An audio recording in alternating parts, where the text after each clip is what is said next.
नमस्कार दोस्तों। आज हम ऐसी महिला के बारे में बात करने वाले हैं जिसकी तुलना अगर हम सूर्य से भी करें तो भी कम है।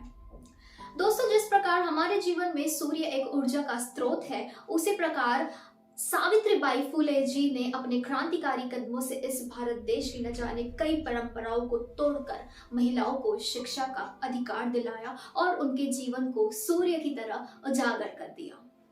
दोस्तों, आइए चलते हैं इतिहास की ओर। दोस्तों, सन 1831 में 3 जनवरी को सावित्रीबाई फुले जी का जन्म सातारा जिले में खांडवा नवासा के घर हुआ।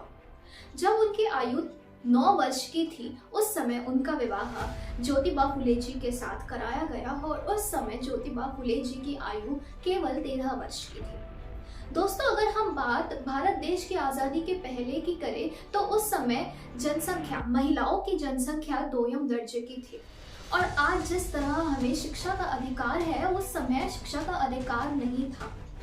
यही भी कहा जाता है कि अगर कोई महिला स्कूल चले जाए तो उसे बहुत बड़ा पाप माना जाता था। सावित्रीबाई फुले जब शादी कर महात्मा फुले जी के साथ उन्होंने घर बसाया, उस समय वह पढ़ी लिखी नहीं थी, पर उनकी जो दृढ़ संकल्प थी शिक्षा की तरफ, उस गुणों को देखकर महात्मा फुले ने सावित्रीबाई फुले जी को पढ़ाया लिखाया और शिक्षिका का प्रशिक्षण दिलाया। उन्होंने शिक्षिका का प्रशिक्षण पुणे और अहमदनगर से लिया। दोस्तों, देखा जाए तो सावित्रीबाई फुले और ज्योतिबा फुले ने पहली महिला पाठशाला 1848 में पुणे में खोली।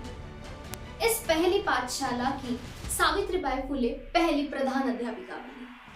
दोस्तों, घर से निकलते वक्त स्कूल पहुंचने के लिए सावित्रीबाई फुले को न जाने कई बातों का सामना करना पड़ा। लोगों ने उन्हें कई प्रकार की बातें बोली, यही नहीं उनके ऊपर पत्थर मारे, गाय के गोबर तक फेंका उनके ऊपर और सावित्रीबाई फुले ने यह सारी बातें सही।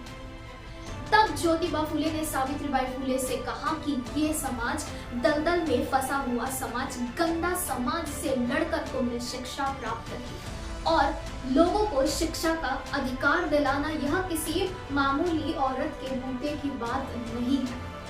तुम्हारे पास शिक्षा का ज्ञान है और शिक्षा ही एकमात्र ऐसा शस्त्र है जो इस समाज की काया पलट कर रख देगा।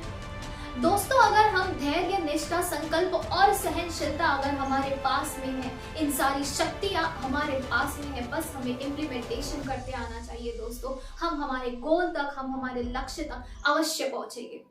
इसी के साथ सावित्रीबाई फुले और महात्मा फुले जी ने एक ही साल में 5 स्कूल खोले और महिलाओं को शिक्षा दिलाई। दोस्तों, शिक्षा का कार्य बहुत ही तेजी से आगे बढ़ रहा था।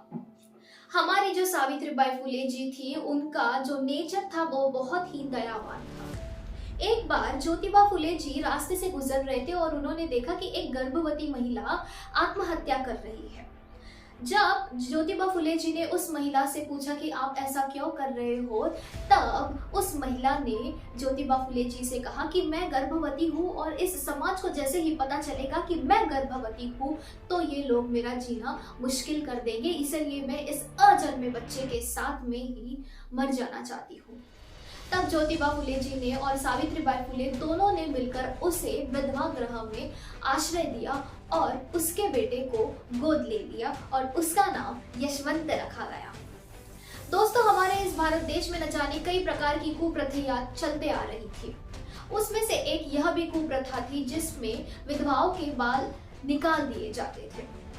दोस्तों, सावित्रीबाई फुले जी ने इस कुप्रथा का विरोध किया और उन्होंने इसे बंद करने के लिए कई प्रकार के मोर्चे निकाले और सभी नारियों को आश्वासन दिया कि यदि आपको ऐसा कोई करने के लिए कहे तो आप इसका विरोध करें और धीरे धीरे करते हुए इस कुप्रथा का भी अंत हो गया। दोस्तों, 1873 में ज्योतिबा फुले ने सत्यशोधन समाज की स्थापना की। इस समाज का एक ही उद्देश्य था कि वह शूद्रों और गैर शूद्रों के लिए ब्राह्मणों के धर्म ग्रंथों में से इन्हें बाहर निकाले और इनके अधिकारों से इन्हें शिक्षित करे।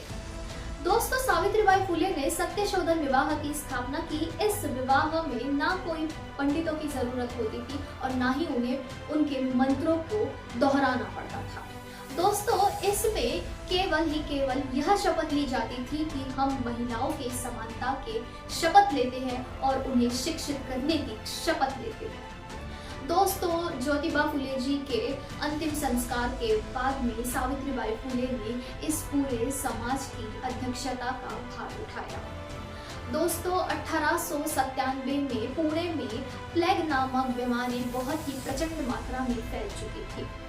दोस्तों, तभी भी सावित्रीबाई फुले ने अपने बेटे यशवंत को पुणे बुलाया और एक नए अस्पताल की स्थापना कराई। एक दिन इसी प्लेग बीमारी ने उन्हें घेर लिया था और फिर भी उन्होंने अपने अंतिम सांस तक के हौसला नहीं हारा और लोगों की सेवा की। दोस्तों, 10 मार्च 1897 में सावित्रीबाई फुले का देहावसान हो गया। अंतिम में मैं केवल इतना ही कहना चाहूंगी, जर सावित्री शिकली नसती तर मुलगी शिकली नसती आणि मुलगी शिकली नसती तर भारताची प्रगती झालीच नसती। धन्यवाद।